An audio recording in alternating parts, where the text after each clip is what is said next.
TPE, pastorale pour la propagation de l'évangile. Alléluia. Alléluia. C'est toujours avec beaucoup de joie et d'action de grâce au Seigneur que je réponds à l'invitation de la communauté à venir prier, changer, louer le Seigneur avec vous.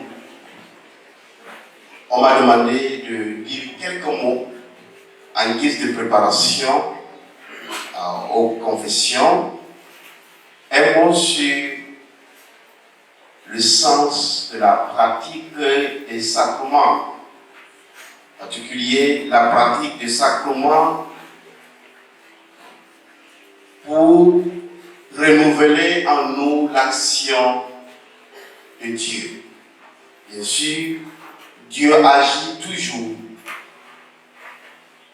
par et à travers l'Esprit Saint, son Esprit Saint. Et comment la pratique du sacrement nous dispose à ouvrir nos cœurs à cette action de l'Esprit Saint. Parmi les choses, les enseignements que j'ai reçus des communautés nouvelles, je vous l'avoue, il y a une expression que j'ai apprise en 2015 quand j'ai commencé à aller dans les communautés nouvelles. À l'époque, personne ne me connaissait vraiment comme prêtre, donc je partais, je m'asseyais dans plusieurs communautés, le dimanche de 14h jusqu'à 17h. J'écoute, je prends note, parfois j'enregistre. C'est comme ça que j'ai commencé par étudier les communautés nouvelles à mon niveau. Et il y a une expression qui m'a captivé, c'est l'acte prophétique. On dit, il faut proclamer, il faut lever la main, il faut toucher le sol, l'acte prophétique. Vous voyez, c'est biblique, mais c'est vous, c'est par vous que Dieu a révélé davantage le sens de l'acte prophétique dans notre vie. Et ce que j'ai compris, vous allez me corriger si je me trompe, c'est que j'ai compris par l'acte prophétique pratiqué et qui fait partie de la pratique des communautés nouvelles, c'est que la parole qu'on proclame, le geste qu'on pose au nom de notre foi est accompli. N'est-ce pas? Donc, le dire ou l'acte posé, au nom de la foi, Dieu a déjà accompli cela. Alors, mais c'est exactement cela les sacrements. Les sacrements sont des actes prophétiques.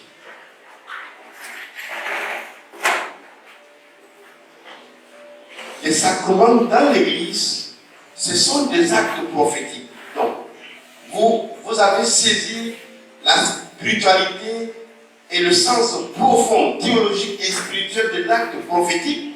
Vous croyez en la puissance de l'acte prophétique, alors vous êtes mieux placé pour comprendre l'importance des sacrements dans l'Église. Les sacrements dans l'Église sont des actes prophétiques. Alors, dis à ton voisin et à ta voisine, les sacrements sont des actes prophétiques.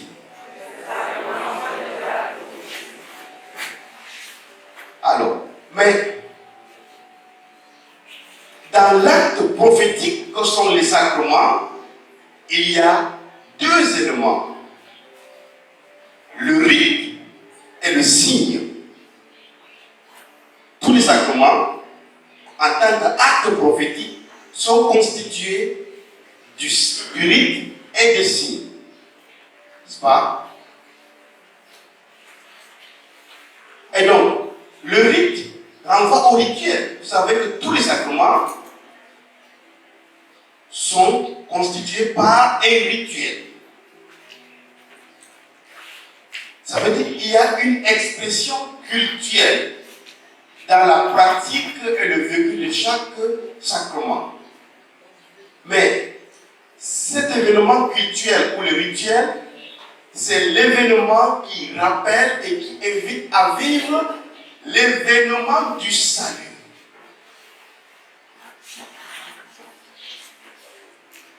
En tant que rite, dans le rituel de chaque sacrement, nous sommes appelés à expérimenter, à actualiser pour nous l'événement du salut par le Christ et dans le Christ. Le salut que Dieu nous promet. Et donc, dans cette démarche, dans la perspective de l'acte prophétique, notre salut se réalise par le sacrement.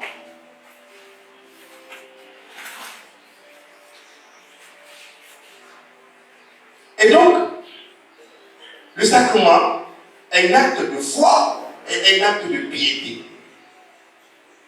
Acte de foi, c'est pour cela que c'est un acte prophétique. Et donc, dans cette perspective, ce qui est proclamé, c'est accompli. Ce qui est proclamé se réalise dans l'action liturgique. L'expression de la foi et de cet acte prophétique réalise ce qui a été proclamé, ce qui a été prononcé.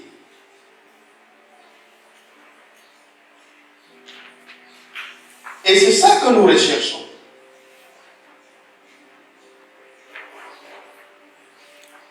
Mais, comme je l'ai dit, il n'y a pas que le rite, mais il y a aussi le signe. Le signe. Et ici, le signe met en relation ce qui est visible et l'invisible. Ce qui est distant et ce qui est proche. L'expression de ce qui est visible et de la réalité invisible. Dans cet acte prophétique, il y a le visible et l'invisible. Le visible, c'est l'acte que nous posons, c'est les gestes que nous posons, ce sont les paroles que nous prononçons. L'invisible, c'est ce que nous ne voyons pas avec les yeux physiques, mais seulement avec les yeux de la foi, l'invisible. Mais qui est réel et que nous expérimentons. Et donc, dans le signe de chaque sacrement, il y a le visible et l'invisible qui sont liés.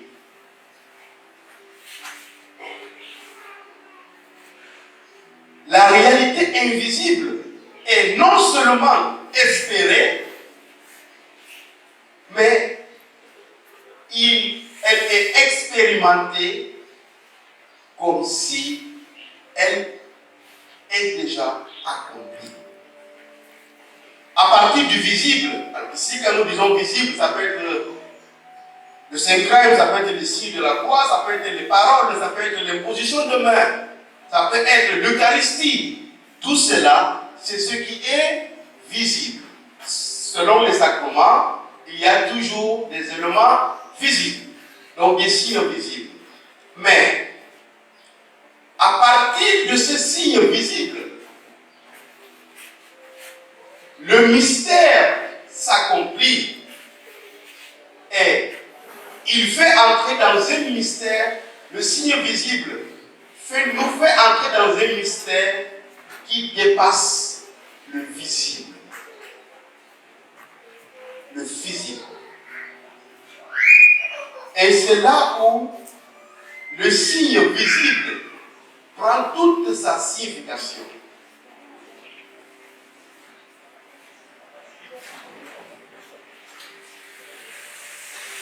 Et c'est là où seule la foi peut nous permettre d'accéder à la pleine signification de toute action, de tout acte sacramentel. Le signe est la manifestation privilégiée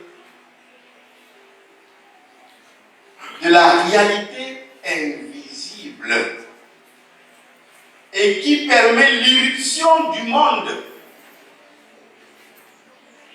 l'irruption de Dieu dans le monde de chaque personne, dans notre monde. Tout ça comment? À travers les gestes, les paroles, les actes posés, la réalité invisible se manifeste et se réalise. Dieu fait irruption dans notre vie. Dieu accomplit son salut.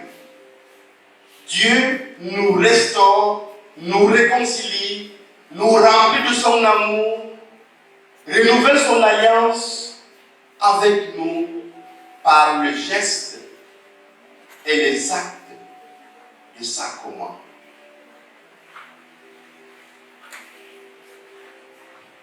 Mais aussi, les sacrements renvoient à la catégorie du symbole. Vous savez que le symbole est plus qu'un signe. Et le sacrement renvoie à un symbole. Parce que les sacrements nous aident, nous, êtres humains, à essayer de nous faire une idée de la réalité que nous ne pouvons pas appréhender en tant que tel. C'est des symboles. Comme dans beaucoup de traditions, il y a des symboles. Il y a des symboles pour dire, voici, peut-être c'est une montagne, c'est une rivière, pour dire, ce sont nos divinités. Du point de vue anthropologique, l'être humain a besoin de symboles pour accéder aux réalités invisibles. Et nous, chrétiens, ce sont les sacrements. Ce ne sont pas les montagnes, ce ne sont pas les rivières, ce ne sont pas les marmites. Ce sont les sacrements. Ce sont les sacrements qui sont pour nous les symboles qui nous aident à accéder, à saisir, à comprendre, à entrer en communion avec la réalité invisible qu'est notre Dieu trinitaire, le Père, le Fils et le Saint-Esprit.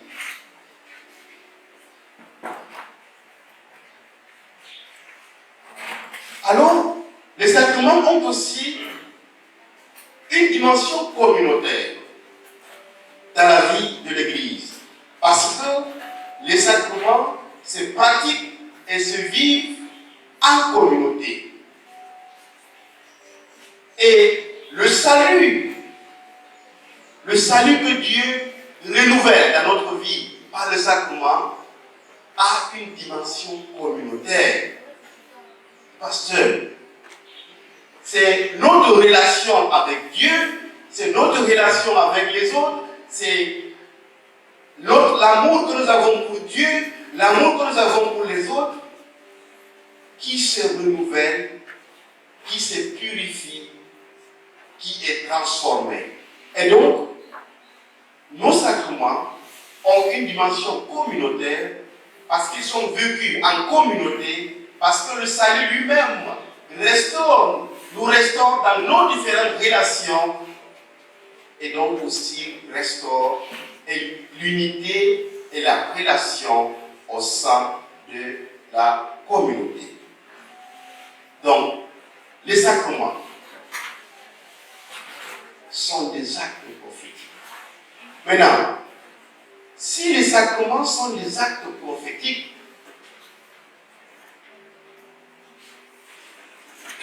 et que chaque sacrement est une promesse de Dieu, comment ne pas aimer la pratique du sacrement? Chaque fois que nous négligeons la pratique du sacrement, c'est une opportunité que nous ratons. Chaque fois que nous manquons à la pratique du sacrement, c'est une opportunité du salut. C'est une opportunité du salut. Le salut ici comme l'accueil de la grâce de Dieu dans notre vie, dans notre histoire. Dieu, quand il habite dans nos cœurs, ce sont les fruits de l'Esprit Saint qui abondent dans notre vie. Et chaque fois que nous tournons le dos à la pratique du sacrement, nous ratons l'opportunité de raviver en nous le feu de l'Esprit Saint, de nous ouvrir pour que les fruits de l'Esprit Saint produisent se multiplient dans notre vie.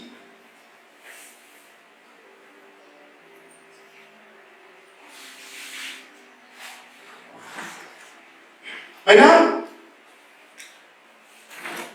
après avoir parlé de façon générale des sacrements, qui sont aussi les lieux de l'alliance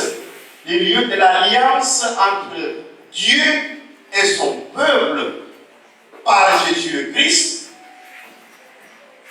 parce que de par notre baptême, nous avons bénéficié de cette alliance. Une alliance éternelle qui fait de nous des prêtres, des rois et des prophètes, de par notre baptême. Mais nos égarements, nos faiblesses, parfois atténuent, affaiblissent le feu de l'esprit. Et chaque fois que nous pratiquons les sacrements, nous donnons l'occasion au renouvellement de la grâce baptismale.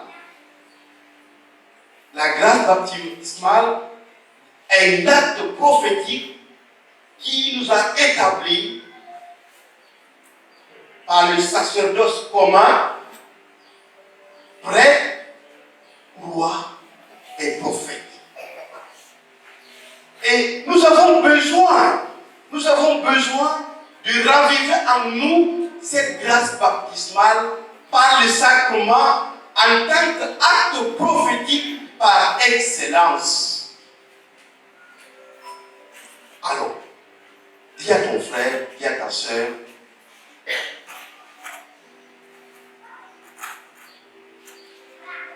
si tu veux être prophète, pratique les sacrements.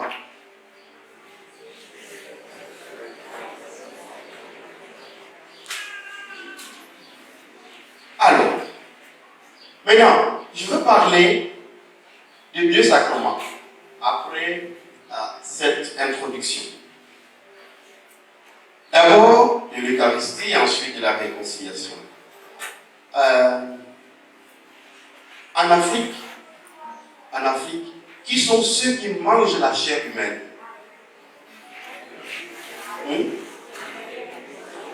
Comment on les appelle? Sorciers.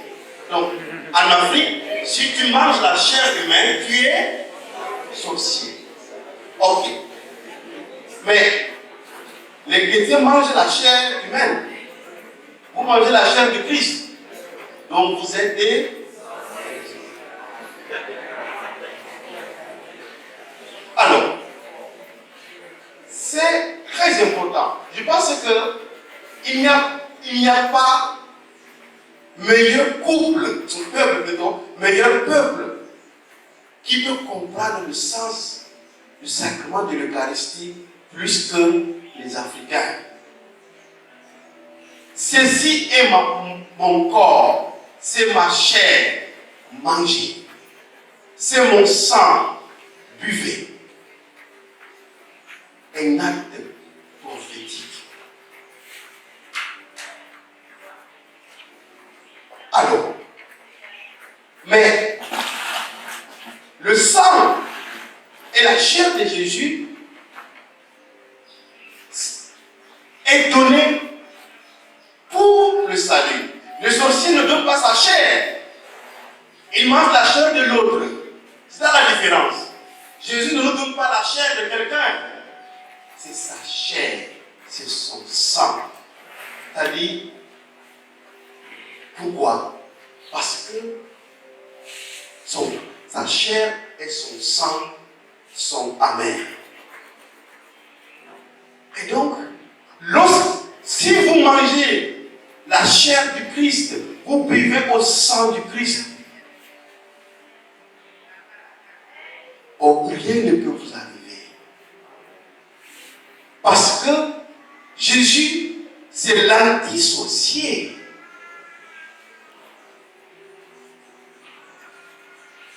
Depuis que j'avais compris ça, on parlait de sorciers. Parfois, quand je vais en vacances, les parents vont dire attention, telle famille, là, fais attention. Je m'en moque. J'ai qu'à avoir peur du poison, il faut être prudent pour le reste. Donc, les amis, l'Eucharistie, vous mangez la chair du Christ, il n'y a plus d'esprit de mal, d'esprit des eaux qui puisse vous attaquer. Si vous croyez vraiment.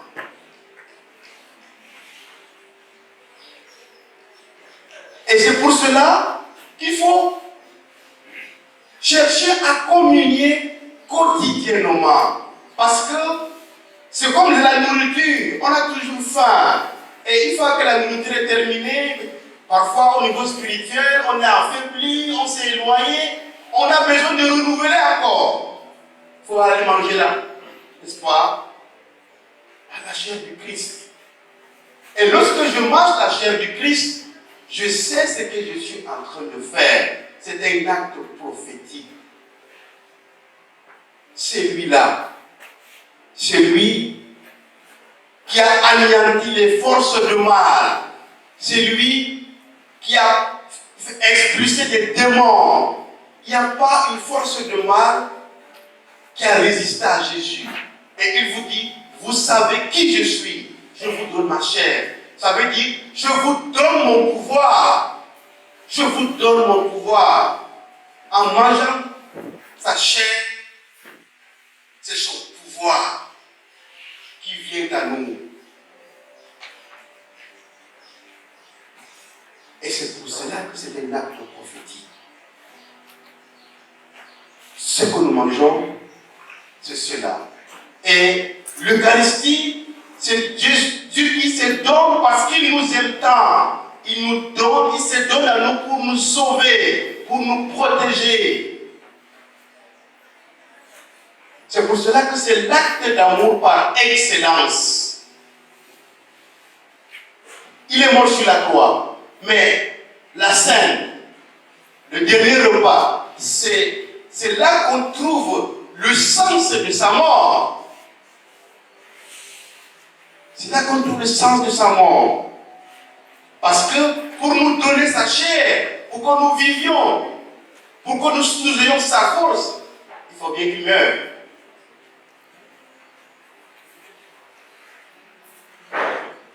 Donc, chaque fois que nous communions, Pensons à cet acte d'amour infini. Personne n'a de plus grand amour que de donner sa vie pour celui qu'on aime. Mais cette chair, ce n'est pas n'importe quelle chair. C'est la chair de la personne qui a vaincu les forces des ténèbres. Et donc, nous communions pour vivre comme lui, des personnes capables d'aimer, de donner leur vie pour les autres, et des personnes capables de vaincre les forces maléfiques. Des personnes qui croient qu'avec le repas qu'ils mangent, l'Eucharistie, ils peuvent faire ce que celui qui leur a donné sa chair à manger a été capable de faire. Et donc, si j'ai avec moi, dans ma chair, l'anti-sorcier, de quoi aurais-je peur? Maintenant, laissez-moi dire un mot avant qu'on ne m'arrête. La réconciliation. Alors, vous voyez le lien entre l'Eucharistie et la réconciliation. Parce que l'Eucharistie, ce n'est pas n'importe quel repas. Ce n'est pas juste un rite. Ce n'est pas une cérémonie où, bon, il faut faire parce que c'est comme à la mode. C'est pour cela qu'il y a dans l'Église ce lien. Nous avons besoin de nous préparer. De nous préparer. Autant que possible. Parce que nous sommes conscients de la gravité, et de l'importance de l'Eucharistie. La réconciliation ne doit pas être perçue comme une obligation. La réconciliation ne doit pas être perçue comme une obligation. Dis à ton frère, à ta soeur, tu n'es pas obligé d'aller te confesser. C'est très important. Si au fond de vous, vous ne ressentez pas le désir, n'allez pas, juste pour faire plaisir, ou bien en vous disant, mais si je n'y vais pas, Dieu sera fâché. Dieu ne sera pas fâché parce que tu n'es pas allé te confesser. Dieu sera triste parce que tu ne ressens pas le désir de te confesser.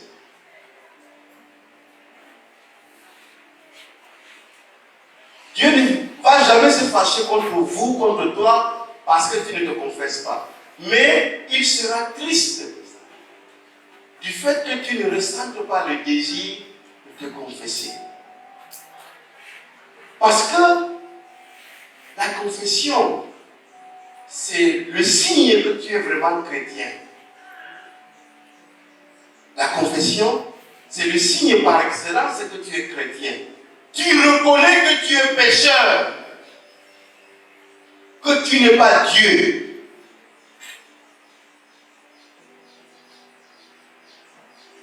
La confession, c'est le geste, c'est l'acte par excellence que tu montres à Dieu, surtout que tu es pécheur. Que tu fais partie de ceux pour qui Jésus, le Fils de l'homme, est venu. Je ne suis pas venu pour les bien portants, mais pour les malades. Mais pour les malades qui savent qu'ils sont malades. Et pour les malades qui savent qu'ils sont malades et qui veulent guérir. Donc, la réconciliation, la confession, c'est aussi un sacrement de guérison. Un sacrement de guérison. D'abord, parce que par cette démarche, nous renouvelons notre alliance avec Dieu. Nous reconnaissons qu'il y a eu des moments nous n'avons pas été vraiment fidèles à cette alliance et nous voulons que le Seigneur renouvelle sa grâce et nous restaure dans notre alliance pour que la grâce baptismale de prophète, prêtre et roi soit renouvelée et renforcée afin qu'elle porte ses fruits dans notre vie. Mais, bien sûr, la démarche de la confession, c'est aussi une démarche d'humilité. C'est une démarche d'humilité, surtout parmi les hommes. N'est-ce pas? C'est une démarche d'humilité. Mais il y a beaucoup de choses qui peuvent nous freiner dans cette démarche. Parfois, ce sont même les paroles des prêtres. Ah, mais je m'en vais, mais lui, là, une fois qu'un prêtre m'a insulté, vous ne partez pas pour le prêtre. Vous ne partez pas vous confesser comme le prêtre. Et si jamais un prêtre au confessionnat se comportait comme si lui, il était mieux que vous, c'est son affaire. C'est son affaire. La honte. Il faut vaincre la honte. Il faut vaincre la honte. Il faut beaucoup d'humilité, mais vous savez ce que vous recherchez. N'est-ce pas? Aussi, ça c'est le malin. Souvent le malin nous dit, mais écoute, toi aussi, tu ne fatigues pas les prêtres, tout le temps c'est le même péché. N'est-ce pas? Ça c'est la bonne stratégie du malin pour nous décourager. Or, nous devons demeurer dans le combat spirituel. Si c'est le même péché qui continue de me fatiguer, je vais continuer à les confesser jusqu'à ce que j'ai la victoire finale. Me décourager, mais c'est ce que le malin cherche. C'est ce que le malin cherche. C'est ce que le malin cherche. Envoyer des idées, des pensées pour nous décourager. Non. Vous voyez, la bénédiction que le prêtre fait pendant la confession, il y a une guérison spirituelle. Il y a une grâce. Donc, la confession, ne regardez pas au centre de la confession, ce n'est pas le péché. Non. Au centre de la confession, c'est ce renouvellement de l'alliance avec Dieu. Dieu qui renouvelle sa bénédiction, qui nous restaure avec lui. Donc, le regard ne doit pas être fixé sur nos péchés. Le regard doit être fixé sur le renouvellement de notre alliance avec Dieu, par la bénédiction du prêtre, l'acte prophétique. Donc, je vais à la confession parce que je sais que je suis pécheur et parce que je veux sans cesse renouveler mon alliance avec Dieu par la bénédiction du prêtre. Parce que la bénédiction reçue pendant la confession, elle est très différente de la bénédiction qu'un prêtre peut donner en dehors de la confession. Parce que ce ne sont pas les mêmes paroles. Et donc ce n'est pas la même grâce. Ce n'est pas la même bénédiction.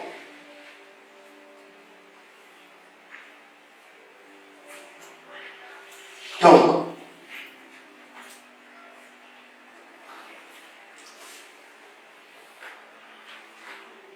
les sacrements sont des actes prophétiques. Amen. Amen.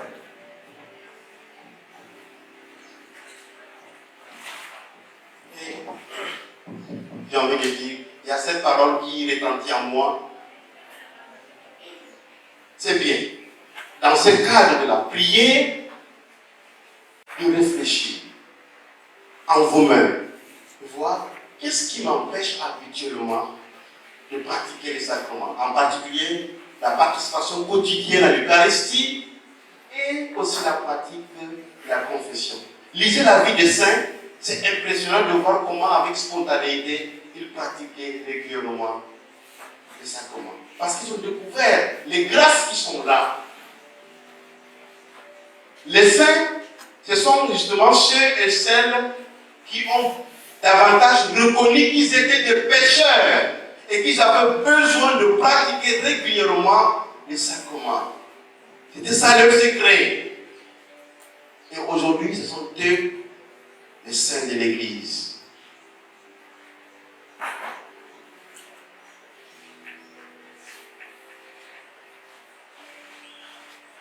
Est-ce qu'on arrête comme ça ou bien on peut chanter un peu?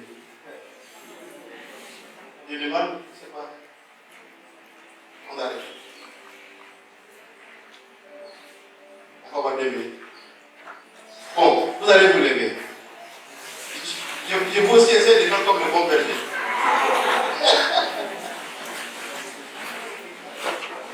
Alors, ce que je vais vous inviter à faire, c'est nous allons prier. Nous tous, nous avons des choses en nous qui nous freinent, qui nous empêchent de pratiquer régulièrement les sacrements. Et tout cela, ce sont les stratégies du malin. Donc aujourd'hui, on va invoquer le Saint-Esprit pour qu'il vienne détruire en nous, détruire dans notre vie, toutes ces choses qui nous empêchent de pratiquer régulièrement les sacrements, en particulier la pratique quotidienne de la messe et donc de l'Eucharistie, mais aussi de la confession chaque fois que l'occasion se présente. Que le Seigneur nous libère de tous ces obstacles, qu'on puisse bénéficier de la grâce des sacrements.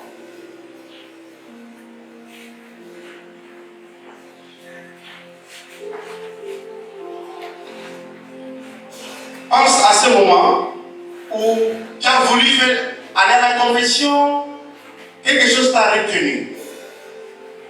Pense à ce moment où tu as pensé aller à la messe, mais finalement, tu n'es pas allé. Tout ça, ce sont les stratégies du malin qui passent pour nous affaiblir.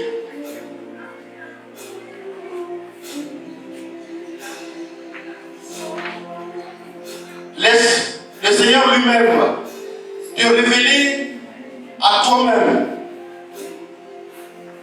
tout ce qui doit disparaître de ta vie pour que tu puisses pratiquer quotidiennement avec joie les sacrements.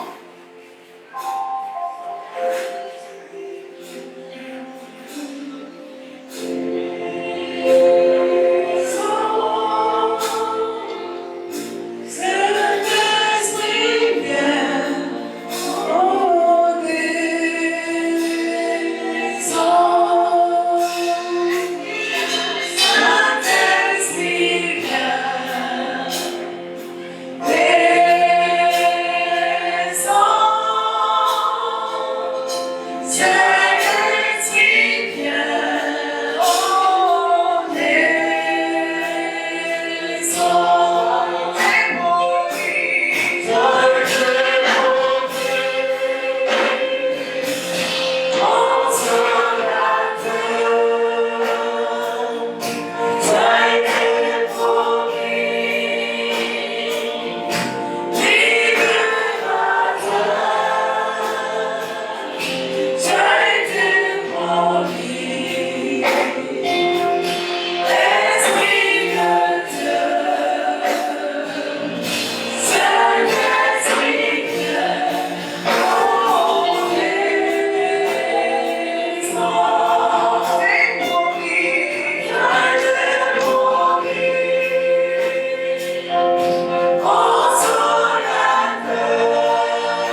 Saint-Esprit,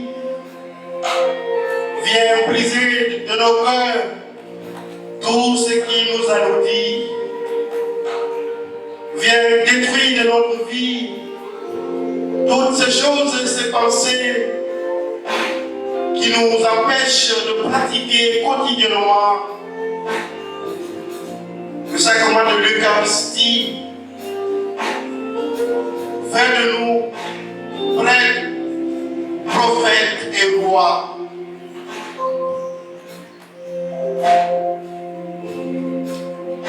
Ouvre ton cœur. Le Saint-Esprit veut rentrer en toi pour te libérer, pour que, avec joie, avec zèle, tu pratiques les sacrements de l'Église, acte prophétique qui renouvelle en toi la force et la puissance de Jésus-Christ.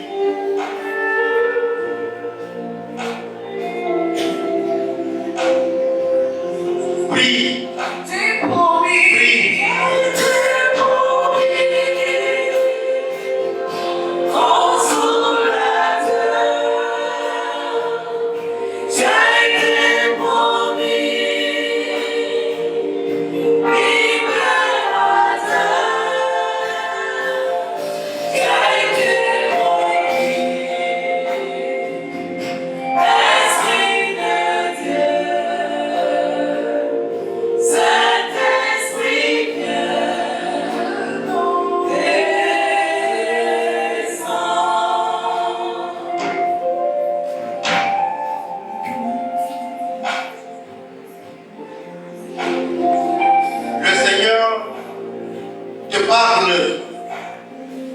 Ici et maintenant, le Seigneur te dit, ma fille, mon fils, voici comment je veux que tu vives.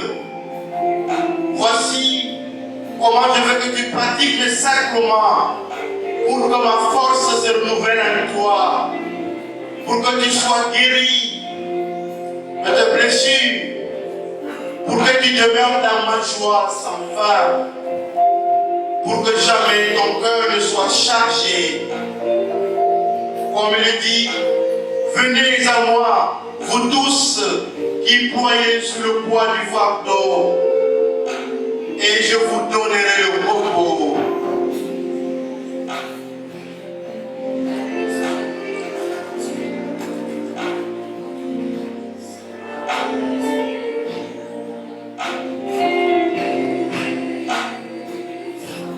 Saint-Esprit, viens renouveler notre alliance avec Dieu par Jésus-Christ.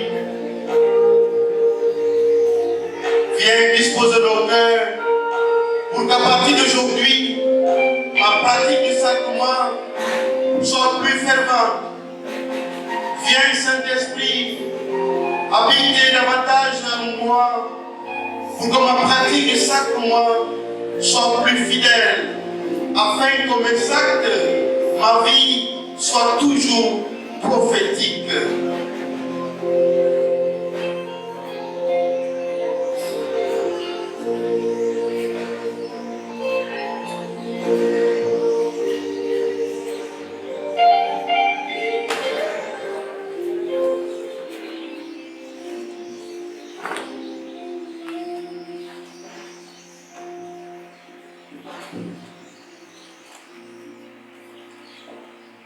Que l'Esprit du Seigneur repose en vous, remplisse vos cœurs et renouvelle votre alliance avec le Père par Jésus le Christ notre Seigneur. Amen.